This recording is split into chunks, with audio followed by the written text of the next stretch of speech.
তোমরা সবাই ভালো আছো, আমিও ভালো আছি। নিয়ে চলে এসেছি তোমাদের জন্য একটা নতুন মিনি ব্লগ। তো আজকে আমরা যাচ্ছিলাম শঙ্করপুর শর্টকাট রাস্তা দিয়ে যাচ্ছিলাম, গ্রামের রাস্তা দিয়ে। ও আমাদের সঙ্গে ছিল 3 বন্ধু, সামনে ছিল 3 বন্ধু। आइए देखते हैं मजा आएगा। আমার ডুগাটি, তো ডুগাটিকে নিয়ে বেরিয়ে পড়লাম 3 জন, আর সামনে 3 জন আছে, ওরা তো বেরিয়ে গেছে সামনেই। তো 3 জন বন্ধু এনজয় করতে করতে বেরিয়ে গেলাম। তারপরে হাই রোড ধরে পৌঁছে গেলাম এই ব্রিজে। এটি কোন ব্রিজ তোমরা নিশ্চয়ই জানো, যারা জানো তারা নিশ্চয়ই আমাকে কমেন্ট বক্সে জানো এই ব্রিজটির নাম কি।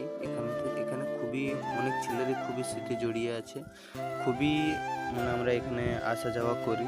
তো ব্রিজ থেকে চারদিকের বিউটি খুবই অসাধারণ। পাশে আছে একটা নয়াকালী মন্দির। এই ব্রিজটির নাম তোমরা কমেন্ট বক্সে নিশ্চয়ই জানো। তার উপর ঝড়ের গতিতে আস্তে আস্তে মেয়েদের ওভারটেক করে চলে এলাম শঙ্করপুরে। তো দেখো আমরা পৌঁছে গেছি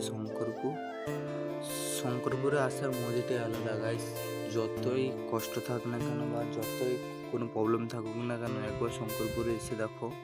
শঙ্করপুরে সমুদ্রের ধারে একবার বসে দেখো, মাইন্ডটি সত্যিকারে খুবই ফ্রি হয়ে যাবে। যারা যারা আসেনি তারা নিশ্চয়ই একবার এসে এই জায়গাটিকে দেখো। এই জায়গাটা খুবই খুবই অসাধারণ।